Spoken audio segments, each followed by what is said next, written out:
নমস্কার বন্ধুরা, আশা করি সবাই ভালো আছেন। তো আবারও নতুন একটি ভিডিও নিয়ে আসলাম আপনাদের সামনে। তো আমরা এখন আছি ধাপ বিহারে। এটি শিবগঞ্জ জেলার বিহার গ্রামে অবস্থিত। এটি একটি বাংলাদেশের প্রত্নতন্ত্র স্থান, যা পূর্বে বা আঞ্চলিকভাবে এটি হলো তোতারাম পণ্ডিতের ধাপ বা তোতারাম পণ্ডিতের বাড়ি। তো আপনারা সবাই দেখতেই থাকেন। ঢিপি আকৃতির এই বিহারটির দৈর্ঘ্য হচ্ছে 250 মিটার এবং প্রস্থে হচ্ছে 220 মিটার। তো আমাদের সাথেই থাকেন, আমরা এই পুরো ধাপ বিহারটিকে আপনাদেরকে ঘুরে ঘুরে দেখাবো।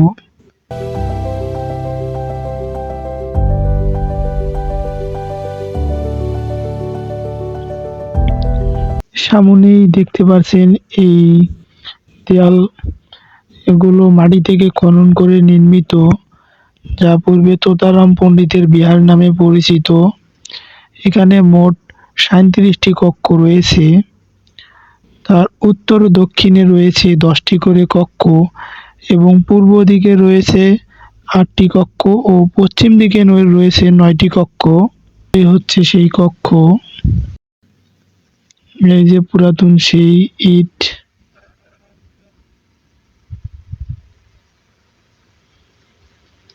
তো আমার সঙ্গে আছে আমার ছোট ভাই ক্যামেরার পেছনে, নিতাই। তো নিতাইকে সঙ্গে করে আমি আছি এখন ধাপ বিহারে। এখন আমি আপনাকে পুরো ধাপ বিহারটিকে ঘুরে ঘুরে দেখাবো। তো আপনারা কেউ ভিডিওটাকে স্কিপ না করে ভিডিওটা শেষ পর্যন্ত দেখার অনুরোধ রইল। এরকম আরও পুরাতন পুরাতন ঐতিহাসিক নিদর্শন দেখার জন্য আমার এই পেজটিকে ফলো করে দেবেন এবং ইউটিউব থেকে ভিডিওটা দেখলে অবশ্যই চ্যানেলটিকে সাবস্ক্রাইব করবেন, করে আমার পাশেই থাকবেন। সবসময় এরকম নতুন নতুন ও পুরাতন ঐতিহাসিক সেই নিদর্শনগুলো দেখানোর সুযোগ করে দেবেন। পাশে পশ্চিম দিকে আরও একটি বিহার দেখতে পাই। তো আমরা এখন সেই বিহারের দিকে রওনা করছি। আমরা এখন সেই বিহারটিকেও আপনাদেরকে দেখাবো। তো এখানে দেখেন কয়েকটি সিঁড়ি আছে, সিঁড়ি বয়ে আমরা এখন উপরে উঠব। তো এই বিহারেও কিছু ছোট ছোট কক্ষ রয়েছে।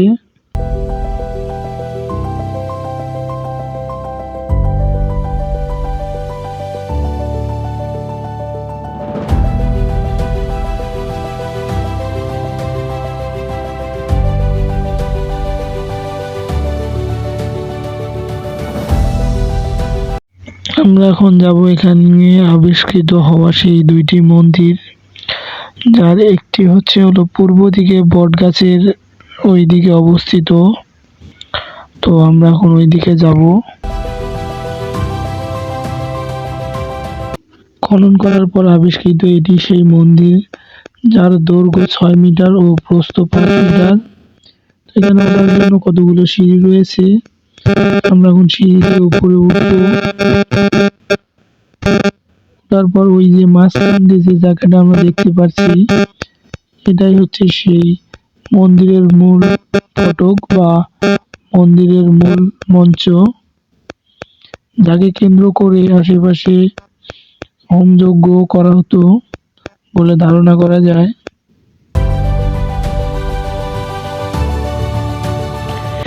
ঠিক একটু দক্ষিণ ও পশ্চিম দিকে আসলেই দেখতে পাবেন একটি দৃষ্টিনন্দন ও নিখুঁতভাবে কারুকার্য করা একটি মন্দির, যা ধারণা করা যায় দ্বিতীয়ত এই মন্দিরটি নির্মাণ করা হয়।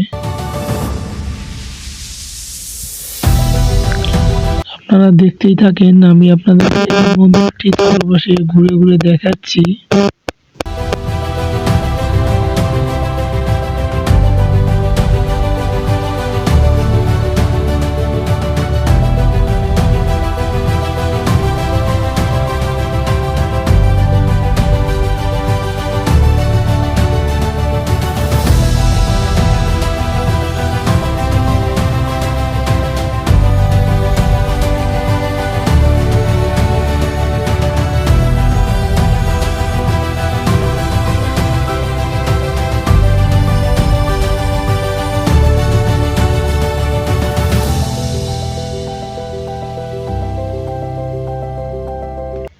আমরা এখন এই মন্দিরের উপরে উঠব।